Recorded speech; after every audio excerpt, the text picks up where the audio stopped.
Dear learners and listeners, a very warm welcome to all of you for this session. Today we will be discussing Protection of Human Rights Act and human trafficking. We have discussed that Protection of Human Rights Act was passed by the Parliament after the UDHR and after the covenant. So it is very important that we are a party to these international documents and covenants. So we have to have a legislation on human rights in India. So it came in 1993, and still after this legislation on human rights, which talks about that human rights are there when a person comes in the womb, and it is also there after the burial of that person. So how will my body be preserved after my death should also be taken into consideration by the states, and my dignity should be ensured. I have a right to birth, so a lady has a right to conceive and a child has the right to birth.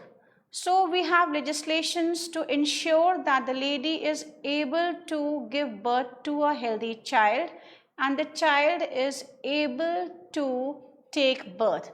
Then also we have violations in the name of human trafficking, where people are sold and purchased. So do you think that the people who have been trafficked are somebody who is not having their human rights? Or they have denounced or they have given away their human rights? Or they are not the citizens of India, so the human rights are not applicable on them? We have seen that the human rights are universal. Human rights cannot be given to anybody. So even if I want to give my rights to you, I cannot give, because this is with me as I am a human being. So I cannot say that I don't want these rights, the state should take away these rights, or my family members should take away these rights. Similarly, nobody can take these rights, nobody can give these rights. So it is very important then that when we see the human rights, it has to be there in these lines. So we will be discussing this legislation and will understand how human trafficking is affecting the rights of a human being. If a person is purchased by somebody, if the dignity rights are not maintained by the state, not ensured by the state, then it is a violation of this act and the international covenants and the UDHR. The Protection of Human Rights Act, an act to provide for the constitution of a National Human Rights Commission. We have seen that commissions are formed, and under this act, the National Human Rights Commission, the state human rights commissions, human rights courts are being formed for better protection of human rights and for the matters connected to human rights or incidental to. So the cases of human trafficking are always against this statute. 2 talks about the definitions. I have just taken very few definitions which will explain you the linkage between human trafficking and human rights. 2D talks about human rights definition. Human rights means the rights relating to life, liberty, equality and dignity of the individual guaranteed by the Constitution or embodied in the international covenants and enforceable by the courts in India. So as we just said, that if your rights are violated, it is a violation of the international covenants, the Constitution of India, the various statutes which protect these human rights. 2E talks about Human Rights Code. Human Rights Code mean the Human Rights Code specified under Section 30. Then chapter 2 deals about Human Rights Commission. It talks about the composition, it talks about the powers and functions. So if I talk about section 3.1, the central government shall constitute a body to be known as the National Human Rights Commission to exercise the powers conferred upon and to perform the functions assigned to it under this act. So the central government constitutes a body, and the body is known as National Human Rights Commission. Section 3.2 talks about that the commission shall consist of a chairperson who has been a Chief Justice of India or a judge of the Supreme Court. So this is the level of people who are, in this commission. A chairperson who has been the Chief Justice of India. So he is a person who was heading the highest post of judiciary in India, or a judge of the Supreme Court. Any member who or has been a judge of the Supreme Court, one member who is or have been the Chief Justice of a High Court. So you are appointing judges of high structure, either the ex-Chief Justice of India or a judge of the Supreme Court, the Chief Justice of a High Court, judge of a Supreme Court or the Chief Justice of a High Court will be able to understand the gravity of the offenses related to your human rights and will be able to ensure that human rights, if violated, the person gets justice. 3 members, out of which at least 1 shall be a woman, to be appointed from amongst persons having knowledge of or practical experience in matters related to human rights. So, when I was talking about the composition, I want to focus on the aspect that this is so important. This commission has been empowered by so good people. Still, if we say that, as this commission has only recommendatory nature, so, the recommendations are not binding, makes no sense, because we are having people of highest positions who know the violations. They have handled so many cases at different forums. A woman is also there to take care of the offenses related to women. So you have to be sensitive, you have to understand that the person whose human rights have been violated can always be protected by this commission, as we have very good people working in this commission. The chairperson of the National Commission for Backward Classes, the National Commission for Minorities, the National Commission for Protection of Child Rights, the National Commission for Scheduled Castes, the National Commission for Scheduled Tribes, and the National Commission for Women and the Chief Commissioner for Persons with Disability shall be deemed to be member of the Commission for this discharge of functions specified in clauses B to J of section 12. So this is very important that we have all over representations of all the commissions. So, by seeing this, one has to understand that if all these people, all these chairpersons are a member of this commission, then how can we say that the commission will not work practically well for the protection of human rights of the citizens of India? Section 3.4 talks about there shall be a Secretary General who shall be the Chief Executive Officer of the Commission and shall, subject to control of the chairperson, exercise all administrative and financial powers except judicial functions and the powers to make regulation under section 40B. Section 3.5 says that the headquarters shall be in Delhi. With the previous approval of the central government, establish offices at other places in India. So the commission has a headquarters in Delhi, and by the approval of the central government, it has offices at other places in India also. Section 4 talks about the appointment of the chairperson and other members, and we have seen that the chairperson and the members shall be appointed by the president by warrant under his hand and seal.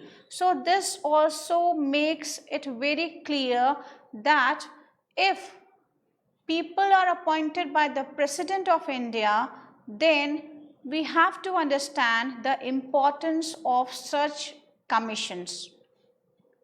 Section 6 talks about the term of the office of the chairperson and members. A chairperson or a member, shall hold the term for 3 years from the date on which he enters upon his office or until he attains the age of 70 years, whichever is earlier, and shall be eligible for reappointment. A person appointed as a member shall hold office for 3 years from the date on which he enters upon his office and shall be eligible for reappointment. And we have only one thing, that if he is of the age of 70 years, then till 70 years he can work as a member of the commission. On ceasing to hold office, a chairperson or a member shall be ineligible for further employment under the Government of India or under the government of any state. A very important provision, because when you have such a position of importance, then if you have the condition or the future of being reappointed on some other post or position under the Government of India, then you can give biased opinions, but a judge will never give any biased opinion.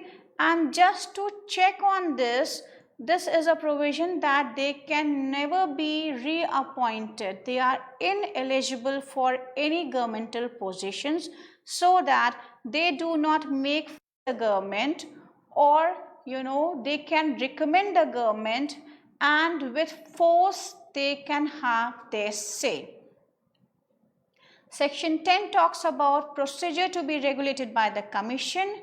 The commission shall meet at such time and place as the chairperson may think fit.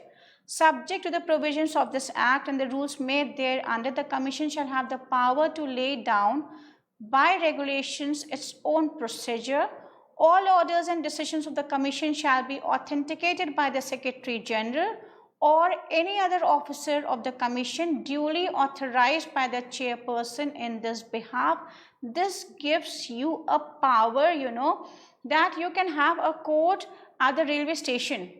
You can have a court at the bus stand, and we have seen dynamic judges giving judgments at different places. So, you cannot just have physical boundaries, where you have a commission. The commission will only work from those offices or from those locations. A proactive judge can meet anywhere, anytime, with information to the members. So this is the dynamics of this law. This is the benefit of this law, that if human rights are violated in any part of the country, the State Commission and the National Commission can have its sitting anywhere. Chapter 3 talks about the functions and powers of the Commission, and section 12 deals with it. This is very important, functions of the Commission, because people have a mindset that the commissions are not working properly, or the commissions are only of recommendatory nature, so what impact they will have on the government. The recommendations do not have a binding value, but a welfare state has to take into consideration the recommendations of the commissions. The commission shall perform all or any of the following functions: inquire suo motu or on a petition presented to it by a victim or any person on his behalf, or on a direction or order of any court into complaint of violation of human rights or abatement thereof. So if there is a violation of human rights or abatement to it, then the commission can take a suo motu inquiry, or if a petition is presented by the victim, negligence in the prevention of such violation by a public servant.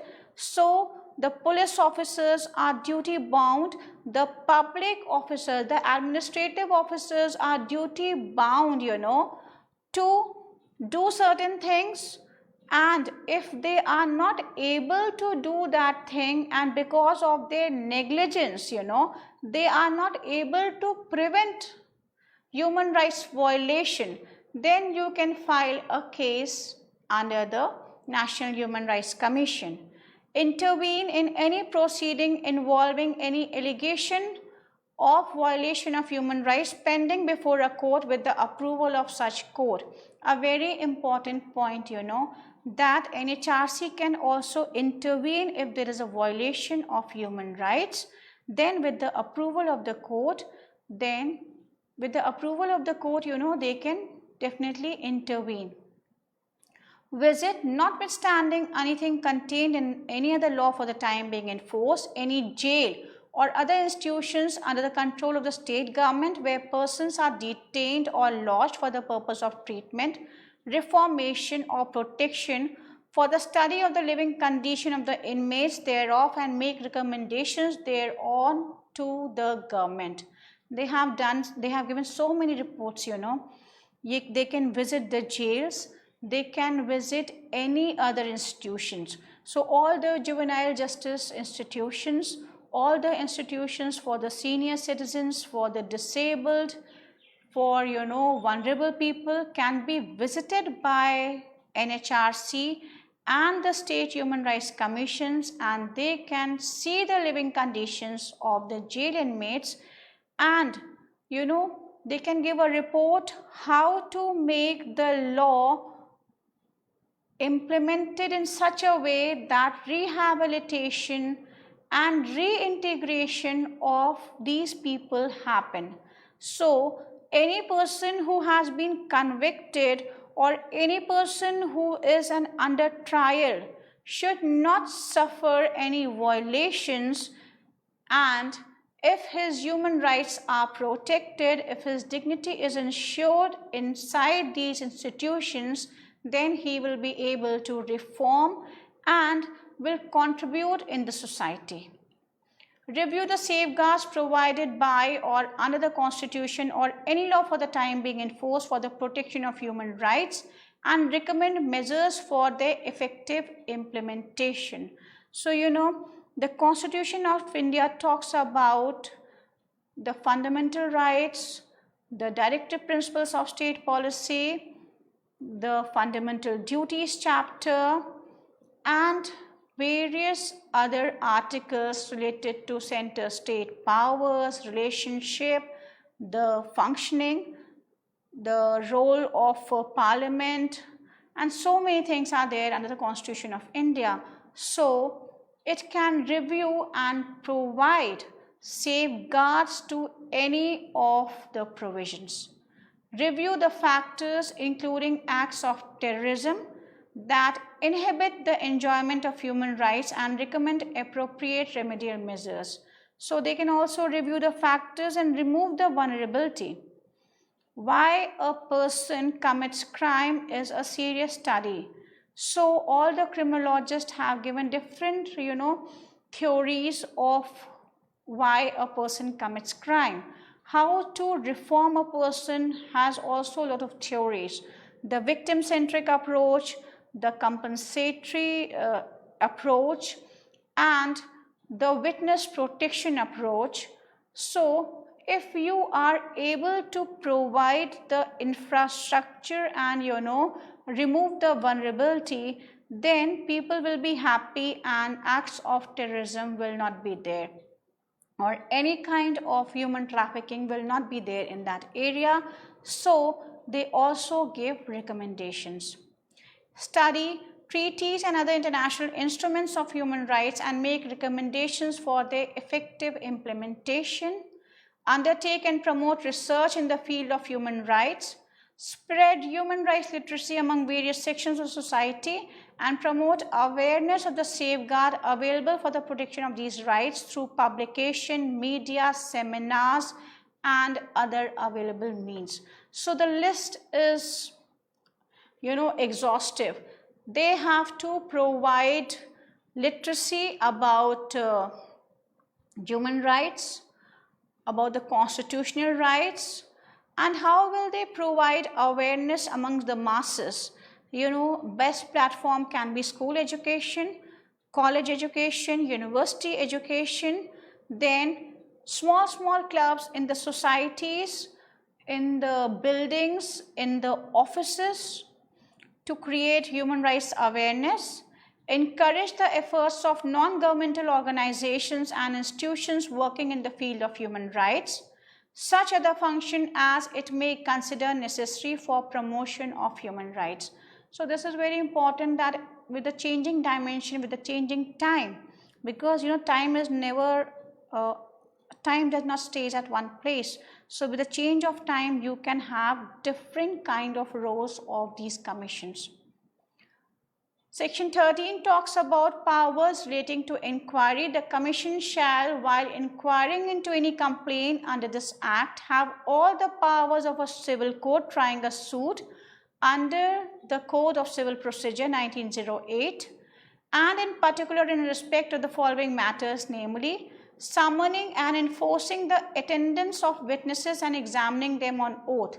So they have the right to summon, they have the right to ask for attendance of witness and examine them on oath, discovery and production of any document, receiving evidence on affidavits, requisitioning any public record or copy thereof from any court or office. Very important point, they can ask for any document.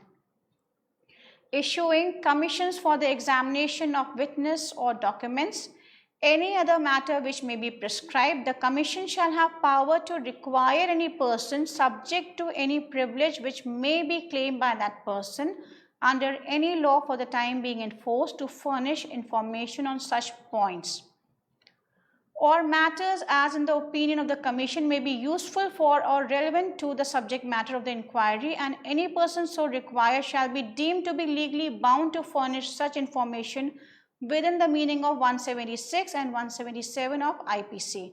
So very important, you cannot say that it is just a recommendatory body. No, it has a lot of powers. It can work as a civil court.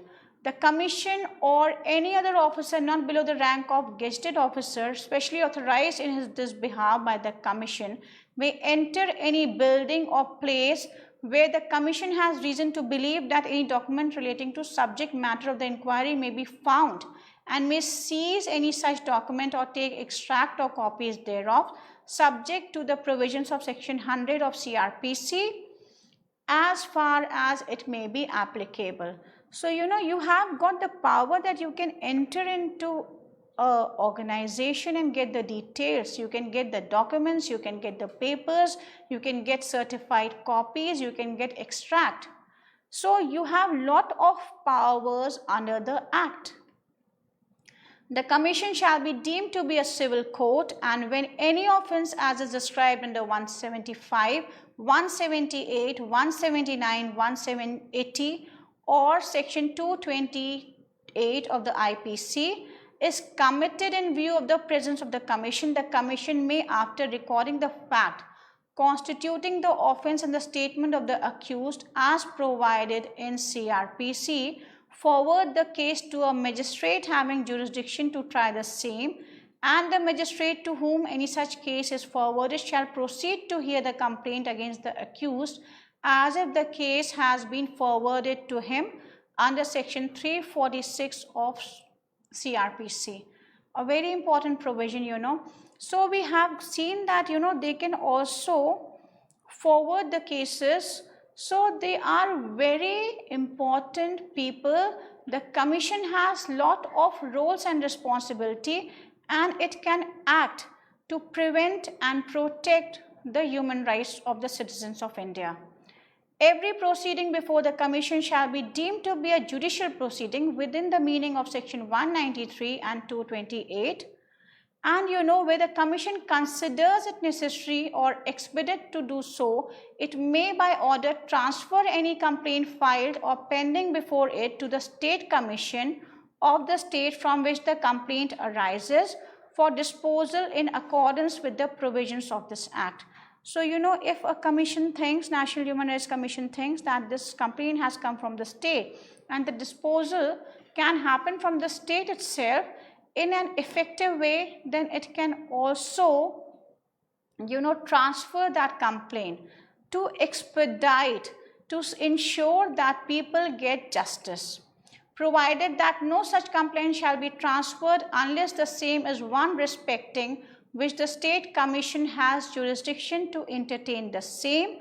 Every complaint transferred under subsection 6 shall be dealt with and disposed by the State Commission as if, initially it was filed before them only.